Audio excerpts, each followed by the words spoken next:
Ladies and gentlemen, what if I told you that the very feeling that's been haunting you, this ache of being lost, misunderstood, stuck in a life that feels too small for your soul, is not a curse, but a calling?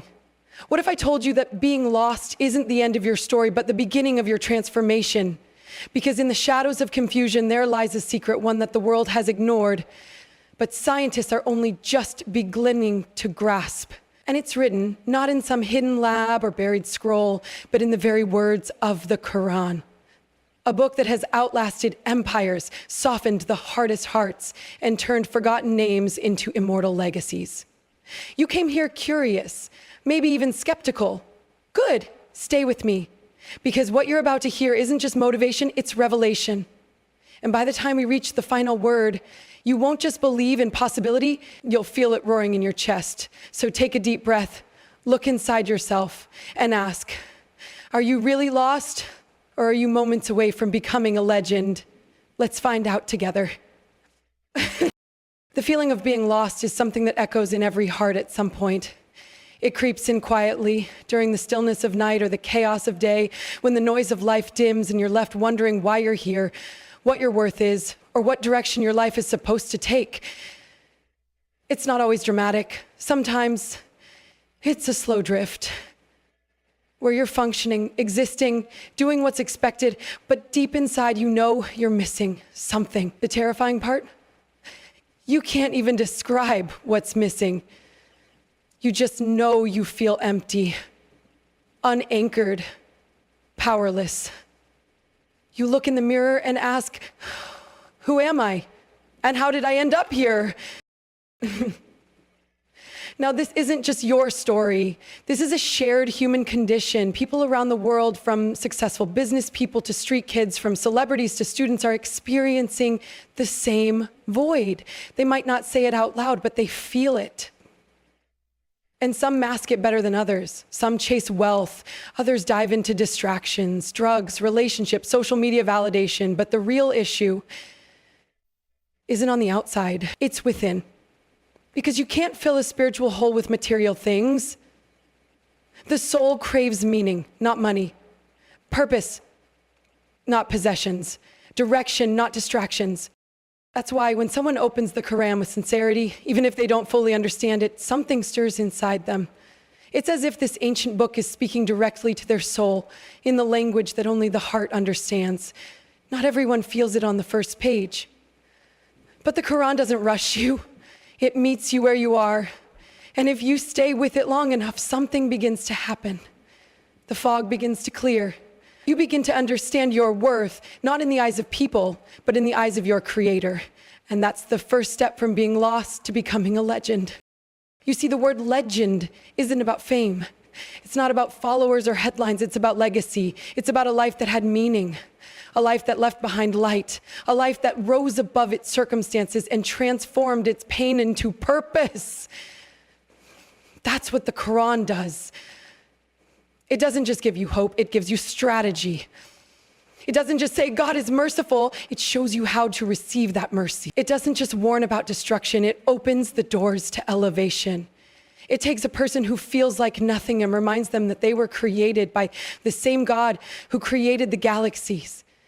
It declares loud and clear that you were made for more. And if you doubt that, just look at the stories the Quran tells. Every single prophet was lost before they became legendary. Moses, ran away from Egypt as a fugitive, alone, wanted, afraid. But it was in that state of being lost that Allah spoke to him directly from a burning bush and said, "Indeed, I am your Lord." That's when his transformation began. Or take Joseph, betrayed by his brothers, sold into slavery, thrown into prison. From the outside, he looked like a victim of fate. But the Quran shows us that even the prison was part of the plan, because eventually he rose to become one of the most powerful men in Egypt. You think your situation is hopeless? The Quran says, look again.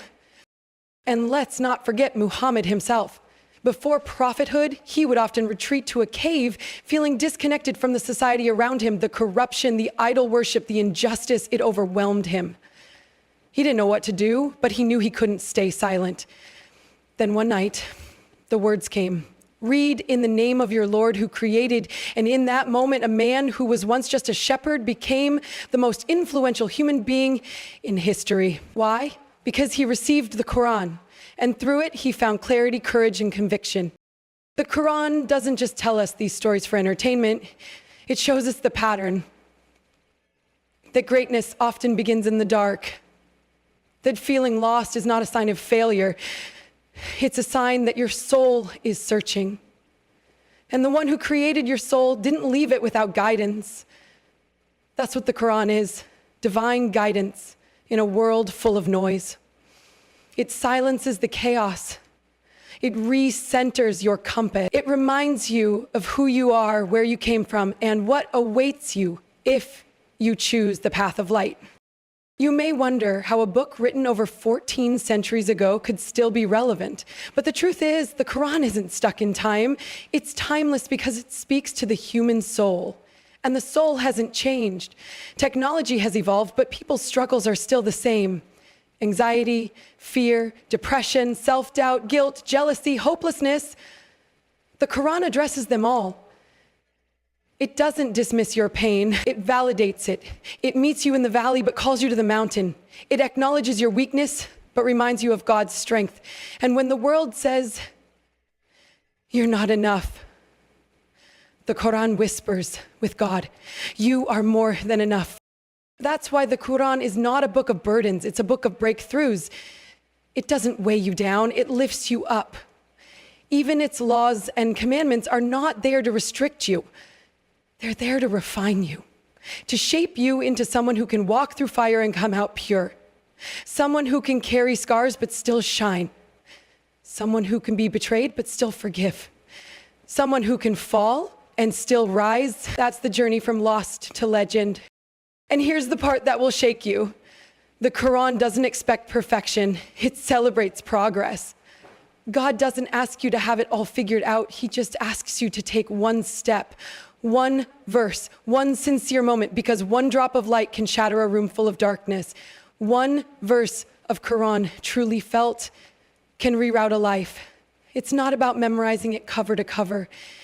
It's about letting even one line penetrate your heart. A single word from the Quran has the power to rewire your thinking, to dismantle the lies you've believed about yourself, to remind you that your mistakes don't define you, your Creator does.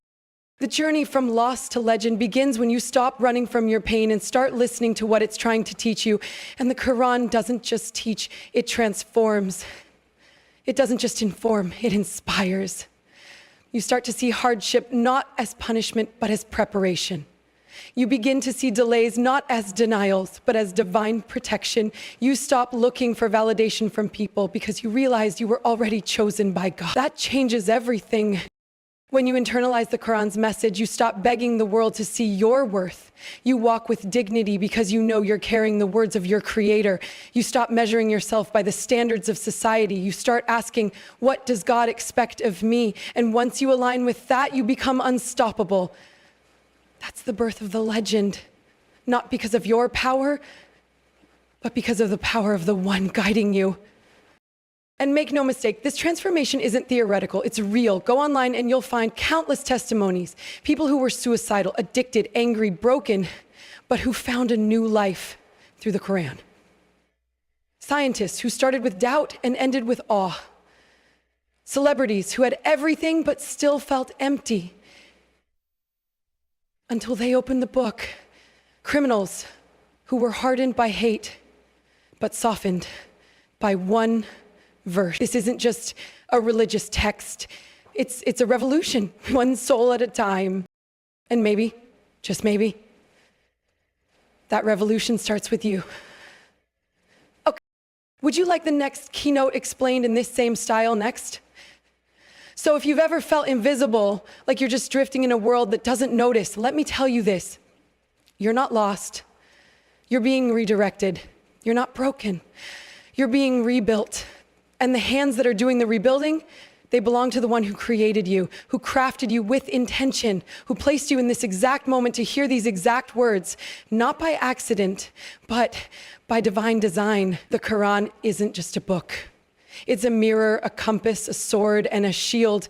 It reflects who you are, guides where you're going, cuts through the noise of falsehood, and protects your soul from the storms of life. The same people who once walked with chains of doubt when they touched the Quran became warriors of light. They went from being forgotten to being unforgettable, from broken to bold, from lost to legend. And if they could rise, then so can you, because within you is not just potential, it's purpose. And when that purpose is awakened by revelation, even the darkest path lights up. May every step you take forward be lit with purpose. May you never again doubt your worth, even in silence. Good luck on this powerful journey you're about to embrace. Thank you for listening with your heart. Now go out there, not as someone who was lost, but as someone who was found and chosen to become a legend.